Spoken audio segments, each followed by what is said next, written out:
제가 블로그를 작년부터 강하게 밀고 있는 게 뭐냐면 제 느낌상으로는 2025년이 2010년과 비슷했다 느낌이 그렇게 바운스가 크게 났던 그리고 양극화가 계속 진행이 되고 있고 그러면은 우리가 그때 내가 다시 타임머신 타고 돌아간다면 그때 가장 준비했었으면 뭐가 좋았을까라고 했을 때 2011년, 12년, 13년, 2, 3년 정도는 내가 바로 들어갈 수 있는 이 시드머니를 잘 모으고 타이밍이 왔을 때 그 타이밍을 놓치지 않고 바로 진입할 수 있게 준비를 해놓는 게 진짜 중요하고 근데 이 시드가 저는 그때 500만 원 갖고 처음 투자를 2013년도에 시작했는데 제가 너무 후회했던 게 내가 그때 5천만 원만 있었어도 왜냐면 그때 500만 원이 굴리 굴려서 한 8억까지 갔었는데 그럼 5천만 원만 있었어도 내가 그 이상 벌었을 때 왜냐면 제가 눈에 보고도 못 잡은 게 너무 많아요.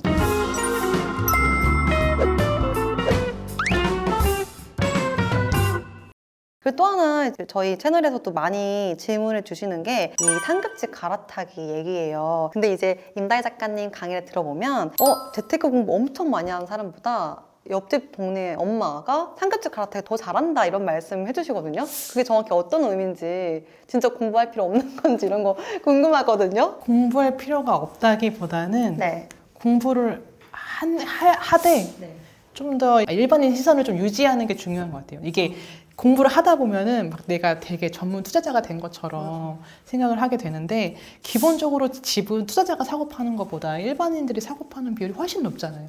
지금 모든 사람들의 질문이 상급직 갈아타기밖에 없는데 2025년 1년 내내 아마 그 얘기밖에 없었던 것 같아요. 근데 일단은 제가 생각할 때는 제가 처음에 부동산 강의 듣고 처음 부동산 투자 시작했던 게 이제 2007년 처음 사회 초년생이 되면서 2007년 8년에 엄청 급상승기에 게 처음에 관심하고 강의를 다니다가 그 다음에 이제 리먼 터지고 쭉 떨어지잖아요.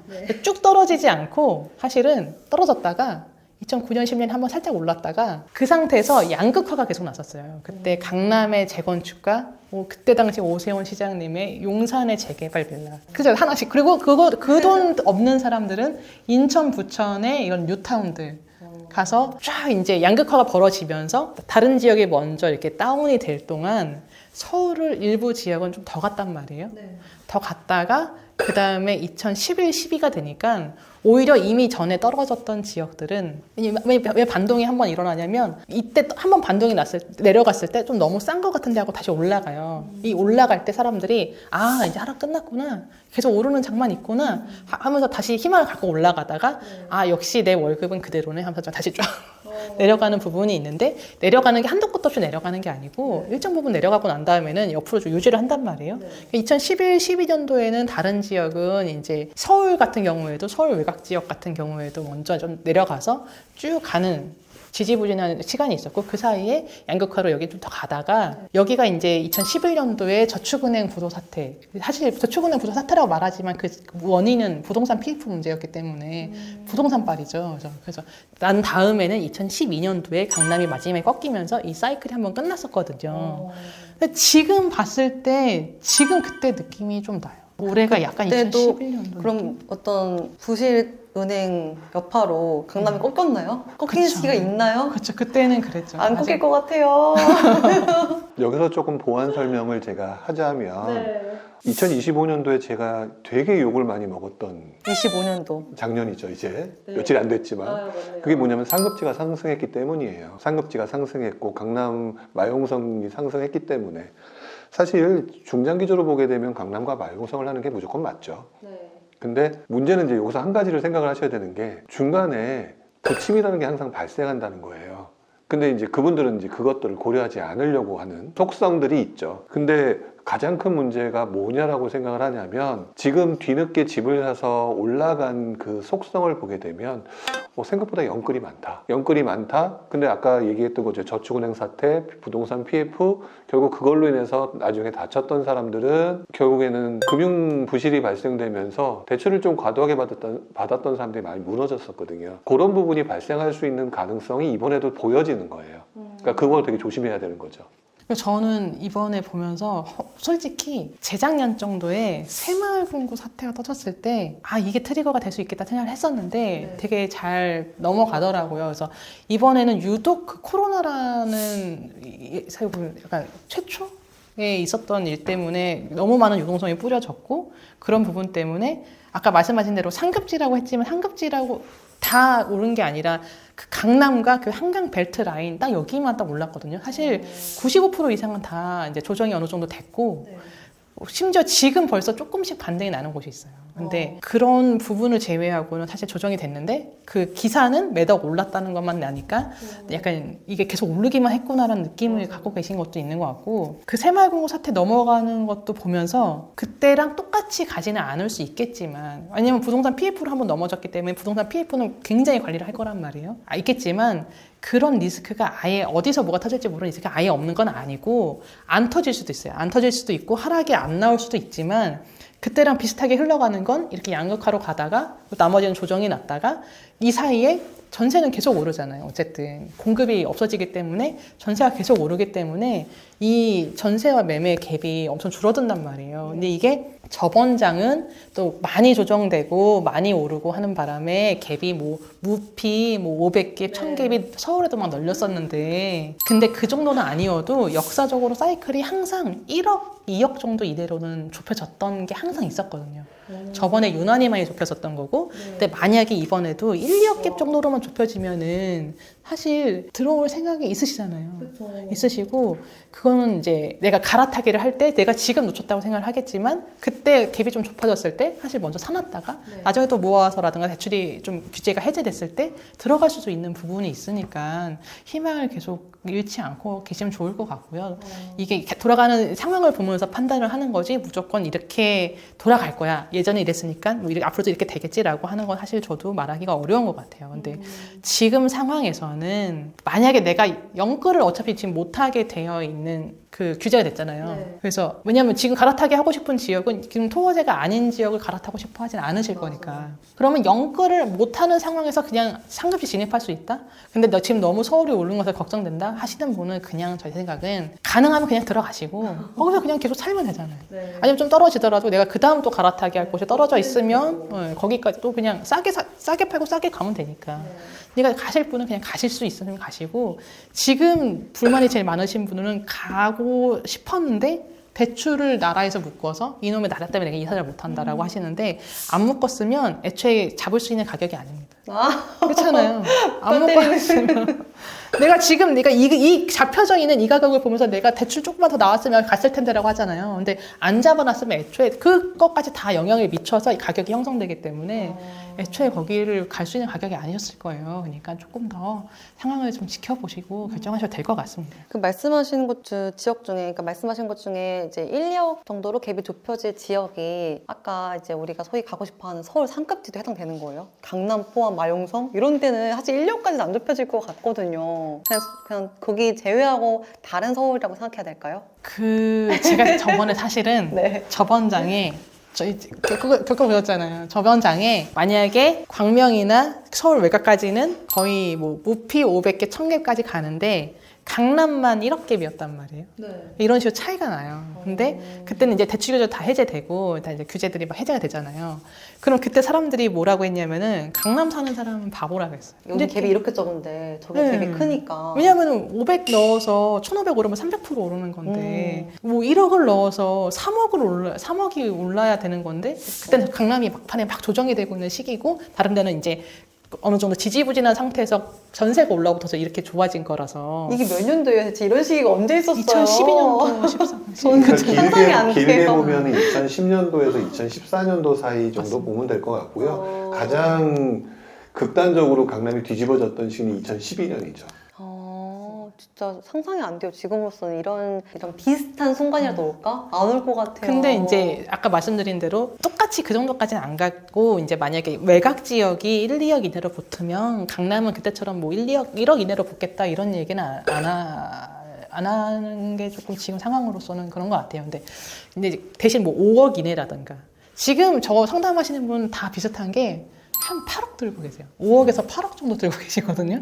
상담 오시는 분들이 진짜 너무나 하나같이 왜냐하면 이게 서울의 갭이 한 10억 넘게 벌어지니까 여기는 못 샀는데 다른 데는 사고 싶지 않은 거예요. 그래서 사람들이 지금 그래서 제일 많이 문의 오는 게 뭐냐면 5억에서 8억 정도로 알아보다 보니까 지금 서울에 초기 재개발 들어가려고 다 문의 주시는 거예요. 근데 제가 봤을 때는 그렇게 어정쩡한데 또 왜냐면 서울에 뭐 대지를 뭐 5억에 살 수 있는 거, 3억에 살 수 있는 거 얼마나 좋습니까? 이렇게 말씀하시는데 저희 그거 다 겪어봤잖아요. 예전에. 다 마지막에 그 빌라에서 물리거든요.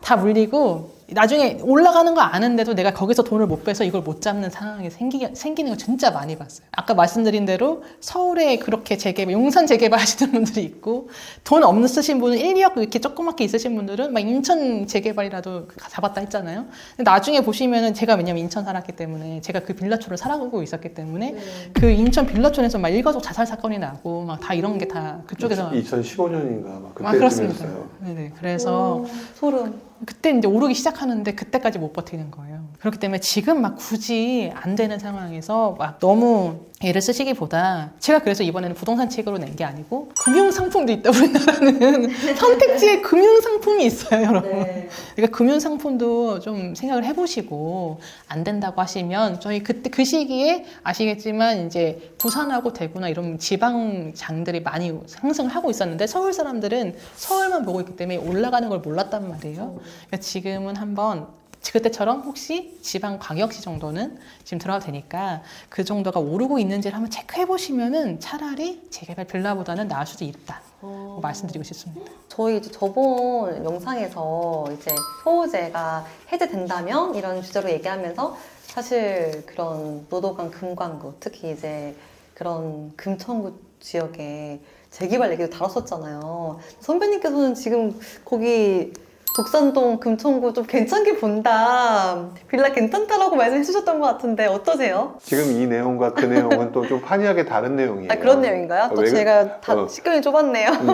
왜 그러냐면 그 빌라라고 하는 부분이 단순한 빌라를 말하는 게 아니라 그 빌라촌이라고 하는 부분이 결국에는 소액으로 돈을 많이 벌고 싶고자 하는 사람들의 속성을 반영해서 설명드린 내용이기 때문에 그 내용 가지고는 지금 현재 시장에서 움직이는 그런 현상들을 가지고 다 이렇게 비교해서 맞출 수는 없죠. 그러면 이제 저 같은 불이는 헷갈리는 거예요. 지금 이제 임달 작가님께서는 초기 재개발은 아직 약간 아닌 것 같다 이렇게 하는데 또 다 아닌 것도 아니거든요. 사실 좋은 지역이 있는데 우리가 그 옥석을 가려낼 수가 있는 식견이 없다면은 그러면은 문제 어려울 수 있으니까. 그러니까 그거 같아요. 옥석이를 고를 수 없는 식견을 가진 사람들한테 자꾸 설명해내라고 얘기하는 거거든요.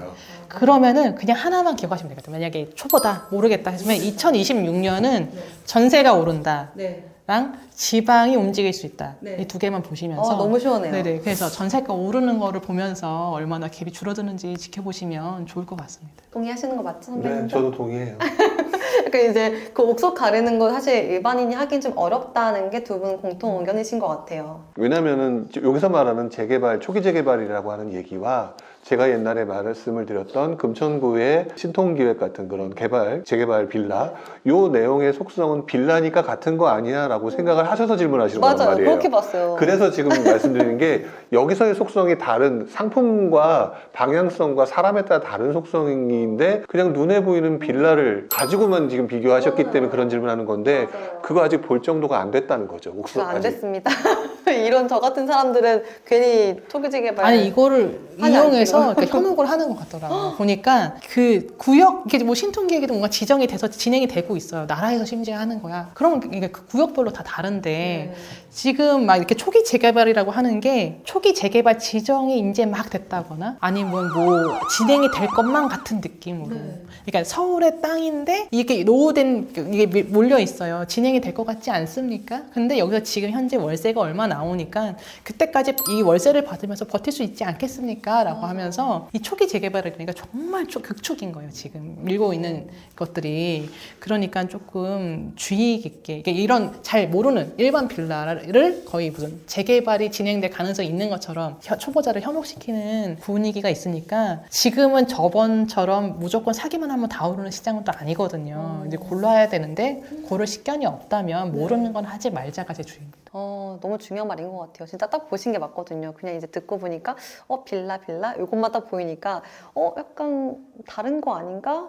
이 빌라 안 된다고 하시고 된다고 하시고 이랬는데 저 같은 사람들이 이제 어떤 강의를 듣다가 이제 그 강사님이 막 이거를 설득하실 거잖아요. 지금이 투자 타이밍이다. 그럼 또 드릉드릉 하는 거예요. 왜냐면 지금이 이제 사람들이 모르는 정보를 내가 알려주는 거야. 이렇게 하니까 지금 들어가야 싼 거지 나중에는 못 사. 이렇게 하니까 또 그럼 나 이 돈으로 할 수 있을 것 같아. 소액이니까. 그러다 이제 물리는 저 같은 분들 많이 계시죠? 오늘 모신 분 지금 제가 드리는 말씀을 꼭 기억을 하셨으면 좋겠다라고 말씀드리고 싶은데 네. 아까 우리 이제 시작하기 전에 나눴던 얘기 중에 하나인데 그런 어설픈 준비도 안 된 그 빌라나 이런 것들 또는 그걸 얘기하면서 항상 이렇게 얘기할 거예요. 이 돈으로 서울에 몇 평을 살 수 있다. 돼지 땅을 몇 평을 살 수 있다. 이렇게 살 수 있는데 이것을 가지고 있으면 나중에 이렇게 된다라고 하면서 여러분들을 현혹할 거다. 현혹돼요 벌써. 네. 서울에 무슨 땅 네. 그거는 다 사기니까 그렇게 접근하지 말라는 거죠. 이 말을 하면은 어설프게 내가 모르는 상태에서 그 말을 듣는다? 이건 사기다 라고 생각하시는 게 정확합니다. 왜냐면 제가 이거를 저번에 지산이 한창 2021년에 유행할 때 그때 친구들이 계속 지산을 물어보길래 이상해서 한번 따라가 봤단 말이에요. 듣는 강의들을. 이 얘기를 똑같이 하는 거예요. 서울의 땅을 지금 살려면은 아파트 쪽을 살려면은 몇억 몇십억인데 이 돈이면 너무 싸지 않습니까? 그러니까 지금 그거 지금 다 이게 너무 안 좋은 시장을 맞이했단 말이에요. 그러니까 지금 비슷하게 결국 패턴 좀 비슷하게 흘러가는 것 같아요. 그러니까 그래서. 서울의 빌라도 옥석을 가져가면서 진짜 진행이 될 거를 얘기하게 되면 그 말이 맞는 건데 진행되지도 않고 그냥 아무것도 없거나 가능성도 좀 떨어지는 것 같다. 서울의 땅 이렇게 해서 속일 가능성이 높다라는 거죠. 그럼 이제 작가님께서는 결론적으로 상급지 갈아타기가 지금이 뭐 아주 좋은 시기는 아닌데 여러 개 된다고 하면 이제 가실 분들은 가시고 아닌 분들은 조금 지켜보는 게 좋겠다. 이렇게 정리하면 될까요? 실거주 한 채 정도는 사실 이게 투자의 개념을 빼고 생각하셔도 될 것 같아요. 그래서 가실 수 있는 여력이 있으면 무조건 가시고 언제든지 그거는 하락이든 상승이든 언제든지 가시고 안 되는 분들은 지금 너무 급하게 뭘 결정하려고 하지 마시고 조금 더 타이밍을 보셔도 좋지 않을까라는 생각을 하고 있습니다. 저희 선배님 최근 영상에서도 이제 선배님 말 듣고 2년째 집 안 사고 기다리는 분 이런 분 있거든요. 그분이 갑자기 떠오르는데 좀 해주실 말씀 있으신지. 지금 말한 거랑 똑같은 것 같아요. 난 집 사지 말라고 한 적 없다 이러신 거잖아요. 그러니까 사지 말라고 한 게 아니라 네. 본인의 상황에 따라 틀린 거거든요. 본인이 돈을 충분히 서울에 물론 본인은 상급지를 원할지 모르겠지만 중급지 이상 정도 되면 살 수 있는 정도다. 그러면 사실 들어가도 크게 문제는 없어요. 지금 조정이 어느 정도 많이 됐기 때문에 사실 지금 들어가도 괜찮은 지역이 굉장히 많습니다. 근데 이제 제가 얘기하는 거는 제가 누구를 대상으로 얘기하는지를 잘 보셨어야 되는데 그거 없이 그냥 얘기를 하니까 나한테 이렇게 하는 얘기하는구나 라고 생각하셨는데 저는 조금 다친 분들 실수하신 분들 위주로 조금 더 얘기를 그동안 많이 해왔으니까 실거주로 서울 들어가겠다 근데 자금적으로 크게 문제 없다 그러면 하셔도 돼요 지금은. 그 구독자분이 이제 이 영상을 보시면서 나의 상황이 어땠나를 한번 다시 되돌아보시면 좋을 것 같아요. 괜히 또 선배님 말만 듣고 기다렸다 나중에 또 이쪽으로 화가 올까봐 근데 사실 틀리지 않으셨거든요. 아까 말씀드린 대로 강남이랑 한강벨트 외에든 사실 조정이 많이 됐기 때문에 그분이 갈아타기를 한다는 게 꼭 강남으로 가는 것만 갈아타기가 아니잖아요. 맞아요. 인천에서 광명, 뭐 강명에서 어디 이렇게 오는 것도 갈아타기일 수 있어서 사실 틀린 말이 아닌데 이게 되게 좀 약간 양극화다 보니까 서로 바라보는 시장이 달랐던 거고 바라보는 시장이 달랐어요. 좀 더 사실 여기는 5% 여기 95%니까 그래서 여기에 맞춰서 설명하셨던 것 같은데 거기에 대해서 오해가 좀 있으셨던 것 같아요. 재테크 신선배. 그럼 이제 작가님은 지금 다음 어떤 투자 사이클을 기다리면서 이제 준비를 하고 계신 게 있으신지 살짝 투자 어떤 방향도 궁금하거든요. 제가 블로그를 작년부터 강하게 밀고 있는 게 뭐냐면 제 느낌상으로는 2025년이 2010년과 비슷했다. 느낌이 데드캣 바운스가 크게 났던 그리고 양극화가 계속 진행이 되고 있고 그러면은 우리가 그때 내가 다시 타임머신 타고 돌아간다면 그때 가장 준비했었으면 뭐가 좋았을까라고 했을 때 2011년, 12년, 13년, 2, 3년 정도는 내가 바로 들어갈 수 있는 이 시드머니를 잘 모으고 타이밍이 왔을 때 그 타이밍을 놓치지 않고 바로 진입할 수 있게 준비를 해놓는 게 진짜 중요하고 근데 이 시드가 저는 그때 500만 원 갖고 처음 투자를 2013년도에 시작했는데 제가 너무 후회했던 게 내가 그때 5천만 원만 있었어도 왜냐면은 그때 500만 원이 굴려서 한 8억까지 갔었는데 그럼 5천만 원만 있었어도 내가 그 이상 벌었을 때 왜냐면 제가 눈에 보고도 못 잡은 게 너무 많아요. 취등록세가 없어서 서울 막 500개, 1000개 뛰어가면은 그런 금액 하나씩 있었거든요. 그러니까 그런 거를 못 잡은 게 너무 많아서 아니 500만 원으로 얼마 만드셨다고요? 넘게 조금 정말요? 그게 몇 년 만에요? 과거 사례를 이제 정확하게 연도는 제가 기억이 나지 않는데 지금 너무 충격인데요? 기억이 나는 것 중에 하나가 왕십리 텐질이 미분양이었어요. 2013년인가 14년인지 제가 정확히 기억은 안 나는데 마곡도 다 비분이야. 네, 근데 텐질 미분양이었었거든요. 근데 텐질 미분양인데 중도금 무이자였었던 걸로 기억을 하고요. 분양가 5억 8천인가 그랬었어요. 지금 부산 가보니까 막 5% 계약금짜리가 막 있는 거예요. 지금 서울, 왜냐면 부산이 엄청 짱짱하게 올라갈 때는 상상도 못했던 일인데 지금 강남이 계속 올라갈 것만 같은 그런 느낌으로 올라갔던 곳인데도 지금 가보면 뭐 5%짜리도 있고 이런 대출 이런 것도 원활하게 잘 해주시고 이런 데가 있거든요. 그래서 내가 지금 여기만 보느라 무조건 올라가는 거 아니야 라고 불안해하시기보다 아 이렇게도 조정이 되는 게 있구나. 왜냐면 우리가 너무나 쉽게 얘기하는 게 그 유동성 통화량 M2 그래프를 보여주면서 이렇게 계속 있기 때문에 무조건 아파트는 오른다라고 말하는 사람들이 있는데 그렇다고 치면 지금 다른 지역을 둘러보시면 꼭 그렇지가 않잖아요. 그러니까 그렇게 왜 사이클이 돌아가고 왜 이런 일이 벌어지는지에 대해 좀 메커니즘을 이해하시면 그 다음에 좀 기다리시기 수월하실 것 같아요. 그래서 제가 그때 3년 동안은 무조건 진입할 수 있는 시드머니를 모아놔야 된다. 근데 이게 어디에 물려 있으면 안 되고 그래서 아까 제가 금융상품 얘기 들은 게 좀 급하면 바로 빼서 진입할 수 있게 타이밍이 정말 짧게 올 수 있거든요. 서울도. 그래서 이때 준비된 제가 그때 500이 아니라 5천 있었으면 얼마나 좋았을까라고 했던 것처럼 그때 이제 2, 3년 동안 얼마나 시드가 준비되어 있느냐가 그 다음 10년을 가를 수도 있을 거라는 생각을 저는 해요. 그래서 제가 가계부 파트도 같이 맡아서 쓰게 됐습니다. 너무 이해가 됩니다. 3년간의 시드머니를 악착같이 모아서 이제 다음 투자 준비를 해야 된다. 이 시드머니를 지금 이제 열심히 근로소득으로 모으고 있는데 더 불릴 수 있는 방법이 또 있을까요? 뭐 금융 투자를 해본다든지. 그런 부분도 있고 뭐 부수입을 늘리는 방법도 있겠지만 기본적으로는 지출 통제가 어느 정도 되긴 해야 되는 거 혹시 가계부가 기본이구나. 그리고 이제 저는 이제 경제에 대해서 잘 모르는 이제 육아맘으로서 궁금한 게 있다 보니까 뭐 사람들이 이제 통화량이 많이 늘어나가지고 계속 뭐 자산이 오를 수밖에 없다라고 하고 돈이 많이 풀려 있다. 사람들 다 돈 많아 이렇게 하는데 저만 그런지 모르겠는데 경제가 팍팍한 것 같거든요. 근데 이렇게 사람들이 느끼는 거랑 그 돈이 많이 풀려 있다라고 하는 거에서 오는 갭은 어디서 오는 건지 문득 궁금해요. 돈이 많이 풀렸다라고 얘기를 하는 부분을 너무 대단한 것처럼 표현을 하시는데요. 저는 개인적으로 자본주의는 원래 돈 풀려요. 원래 계속 풀려요. 자본주의는 통화라고 하는 부분, 그러니까 경제 성장이 일어나기 위해서는 돈이 풀려야 되고 그래서 유동성은 늘어날 수밖에 없어요. 근데 좀 유동성을 자꾸 주장하시는 분들에 대해서 조금 저는 개인적으로 일반화의 오류라고 생각하거든요. 왜 그러냐면 결국에는 일반화의 오류라고 하는 이유가 유동성이 있으면 다 상승한다라고 지금 표현하기 위해서 그걸 쓴 거잖아요. 그러면 지금 떨어지는 집이 없어야 돼요. 맞아요.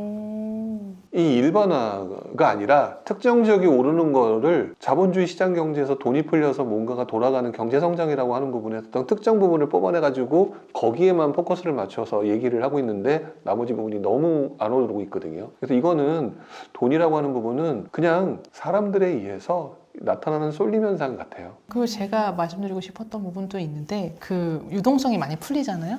그러면은 집값만 계속 오르는 게 아니라 물가 자체가 다 올라요. 그래서 내가 월급이 이 정도가 있었는데 지금 왜 살기 팍팍하다고 느껴지냐면은 이게 혼자만의 생각이 아니라 미국도 지금 우리나라도 대부분의 사람들이 느끼는 부분이에요. 그 부분이 사회적 문제가 되고 있는데 물가가 너무 올라서 내가 식비 정도만 지출하더라도 배불리 먹더라도 마이너스 막 나는 거예요. 그러니까 물가가 오른다는 게 내가 무서워요. 그렇죠. 자산만 오르는 게 아니라 사실 이게 쌓여야 될 생필품 자체도 오르고 왜냐하면 그걸 만드는 원재료 값이 오를 거고 만드는 인건비가 오를 거고 하기 때문에 근데 투자 수요라는 건 뭐냐면 내가 월급을 받았을 때 내가 우리 애들 밥 먹일 거 이런 거 다 빼고 남은 여력이 어느 정도 되느냐 이게 사실 관건인데 내가 그래서 대출을 얼마 이상 땡겼을 때 여기에 대한 이자를 충분히 지급할 수 있느냐 여기에 따라서 내가 얼마를 받을 수 있는지가 결정이 되잖아요. 네. 근데 이 자체가 줄어들 수가 있는 거죠. 유동성이 늘어났기 때문에 무조건 오른다? 이게 사실 어렵고 그래서 보면 지역별로 편차가 일어나면 안 되죠 지금. 근데 이렇게 좁은 땅덩어리 안에서도 지금 지역별 편차가 많이 나고 있잖아요. 네.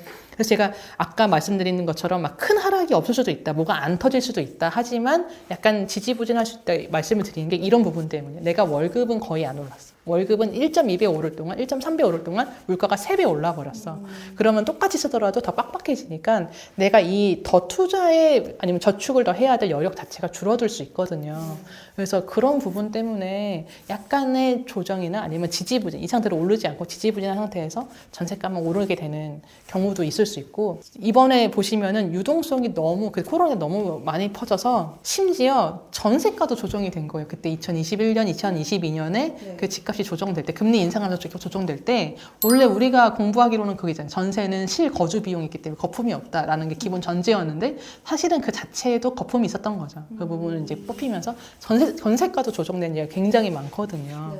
그러니까 그런 부분을 좀 더 폭넓게 보시고, 너무 이거 하나만 보시기보다는 좀 폭넓게 보시고 고려하시면 좋을 것 같습니다. 근데 들으면서 이런 얘기를 이제 그냥 집에서 육아하는 엄마로서 할 수 있는 얘기인가, 이런 견해가 너무 놀랍거든요. 평상시에 계속 꾸준하게 경제 공부를 하시는 거죠? 집에서 애를 키우고 있습니다. 아니면 항상 부재로 이제 그냥 농담 삼아서 저는 이제 아줌마예요 뭐 이렇게 장난스럽게 말씀하시거든요. 근데 항상 말씀 들어보면 이런 그냥 보통 제가 진짜 아줌마인데 근데 동네 견해가 안 아줌마가 나와. 돈을 진짜 더 많이 벌어요. 좋은 집 한두 개만 딱딱딱 가지 이사 잘 다니시는 분들이 그 얼마 전에도 투자자들 딱 모여가지고 우리가 그동안 뭘 한 걸까, 그런 애들이 훨씬 잘 벌었는데 제일 후회했던 게 뭐냐면은 우리 2013년, 14년, 15년에 만나서 16년, 17년 엄청 열심히 막 지방, 우리 다 군산 익산 가고 다 했잖아요. 근데 거기서 다 하나씩은 팔지 못한 뭔가 하나씩 아픈 손가락이 있어.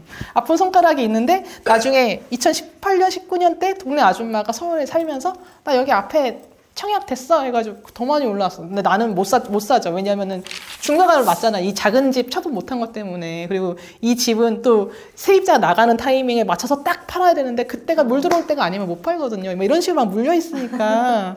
결과적으로 몇 번, 두세 번 이사 잘 하시는 아줌마가 훨씬 잘 많이 벌고. 그래서 이게 그렇게까지 공부를 했어야 될 필요가 있었나 하는 느낌도 있고. 그런데 그것도 이제 자기 성향인 것 같아요. 성향이. 이렇게까지 공부해서 다 파악한 다음에 이렇게 하는 게 좋구나라고 파악하는 것도 제 성향이었던 것 같은데 덕분에 이런 책이 나왔죠. 그래서 이 책에도, 머니플랜에도 정말 유익해요. 주식의 지수 ETF를 정기적으로 투자해야 돼. 너무 간단한 말이잖아요. 많이 들어본 말이잖아요. 네. 근데 다 물려보고, 다 잃어보고, 맞아. 다 겪어보고, 그게 최고였구나. 이거랑 맞아요. 저희도 다 해보고, 그냥 내가 살 집 하나 좋게 다음 집 미리 좀 사놓고, 그렇게 하는 게 제일 최고였구나. 그걸 실제 삶에 너무 많이 겪었기 때문에 넣는 부분입니다. 이게 너무 뻔한 얘기를 책을 썼네 이렇게 생각하지 않으셨으면 아닙니다. 좋겠어요. 이제 아까도 이제 첫 번째에서 장경호 작가님도 주식 투자 여러 개 해서 다쳐보고 망해보고 그 부분은 코인도 막 하고 해보고 이제 진짜 깨달은 것만 넣어주셔가지고 저희는 이 책만 봐도 많은 실패를 줄일 수 있을 것 같아요. 기록, 가계부, 투자 모두 막막한 분께 한 문장으로 조언을 주신다면 어떻게 조언해 주실 수가 있을까요? 지금 바로 나가셔가지고 다이소에서 노트를 하나 사시고 그 다음에 지나가면서 정류장에서 경제신문 하나 사시고 그 다음에 주식 계좌 하나 만드시면 거기서부터가 이제 시작인 것 같아요. 시작만 하면 어떻게든 돌아가거든요. 그래서 이렇게 꼭 간단하게라도 지금 바로 시작하셨으면 좋겠습니다. 시작이 반이다라는 말이 떠오르는데요. 이 평생 부자 머니 플랜은 저희도 다 읽어봤는데 20, 30대 분들뿐만 아니고 40, 50대 분들도 지금 시작해도 늦지 않았어요. 그래서 꼭 여러분들도 읽어보시고 한 가지 이상 시청해보시길 바라겠습니다. 오늘 방문해주신 임다혜 작가님 정말 감사드리고요. 끝까지 시청해주셔서 감사합니다. 재테크 신선배. 시행착오를 줄이는 가장 빠른 길 재테크 신선배 구독하고 다음 영상에서 만나요.